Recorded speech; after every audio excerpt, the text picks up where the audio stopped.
Hey guys, Matt Miller here with PolitiBrawl News. Watch Carrie Underwood improvise her performance of America the Beautiful after the background music doesn't start. And you can actually see people just looking around, not knowing what to do. I mean, this is during Trump's inauguration. This is happening live. And it's kind of an awkward moment, but Carrie Underwood takes action and something amazing happens. Watch it right here. Performing America the Beautiful, please welcome the Armed Forces Chorus and Carrie Underwood.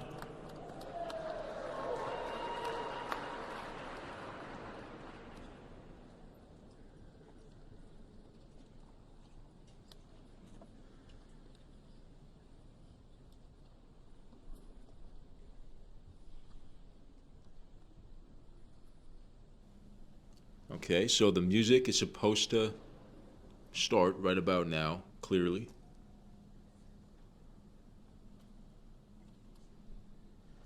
And it still has not.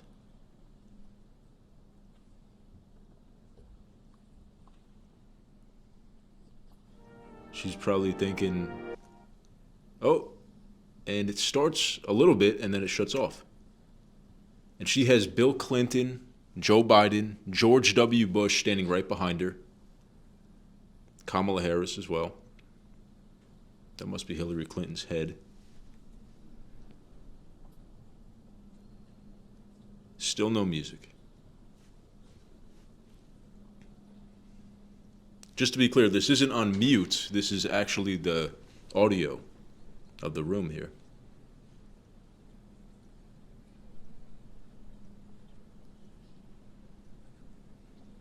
Can you imagine? I mean, this is one of the biggest moments in American history, and this is kind of a big fumble. Trump looks unfazed. I mean, he's just kind of spacing out a little bit, but you know, somebody's working on it probably, trying to figure it out, the audio technicians. I'm telling you though, wait for it, because this is incredible. Watch what Carrie Underwood decides to do here. You know the words, help me out here. Oh, beautiful for spacious skies, for amber waves of grain, for purple mountain majesties above the fruited plain. America, America, God shed His grace on thee and crown thy good with brotherhood from sea to shining sea.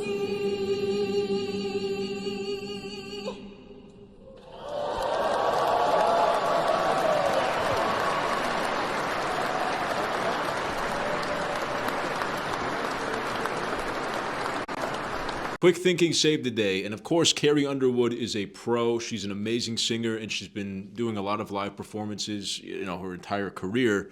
So this kind of stuff, you know, she's probably semi-used to it. But what a thing to happen during the president's inauguration. You have a live performance, right? And what do you do? I think what she did do was the perfect thing. And you even saw Kamala Harris and the Clintons and Joe Biden joining in, singing this patriotic song, which probably made their skin burn. And this is what makes our country so great. It's what unifies us. It's a moment like this where, first of all, it's kind of an awkward, scary moment at first. But then when she starts singing, Republicans, Democrats, Kamala Harris, Donald Trump, Joe Biden, the Clintons, joining in with the Trump family, joining in with J.D. Vance, like everyone singing together, the songs that are supposed to bring us together. That's what this flag is supposed to mean too. That's what our national symbols are supposed to do. They're supposed to unify us. So when we protest them, when we kneel during the national anthem, or when we burn the flag, what we're saying is screw that unity. We're not just saying screw white people or the patriarchy or any of these nebulous entities that the left likes to point the finger at. When you attack the flag or our patriotic music or the idea of America, you are saying, I don't want to partake in that unity. You're feeding the divisiveness, and you're feeding the idea that there's nothing that bonds us as Americans. So this moment right here, I think, kind of proves that at least there's still a glimmer of that. There's still hope for American unity and for Republicans and Democrats and people all across the spectrum to identify as Americans and to be unified in our national identity, to be on the same page, at least in a little way. Or maybe it's a big way. Maybe it's the way that is most important, right? Because we have all different backgrounds. There's all different ethnicities in the United States. There's all different religions, different political affiliations. We are very, very different. We're the melting pot. But the thing that's supposed to bring us together is our American identity. And I think Republicans and Democrats, especially Democrats, I have to say, need to be reminded of that. And I think that that's a good concept that we should not do away with. You know, countries like Canada, unfortunately, Canada's fine, but they don't really have a strong sense of national unity. They bring in tons of immigrant groups, and they really don't have a culture of assimilation. They're not trying to make these immigrant groups into Canadians, say, hey, come join our society, come join our culture. They stay very segregated by their own choice. And they form pockets of segregated ethnic pockets, ethnic groups that don't take part in a melting pot mechanism like what happened in the United States. And I think it's a beautiful thing because, you know what, it causes a lot of debate and argument and friction, but it also causes amazing things that you can't get anywhere else in the world because there's really no other country like the United States.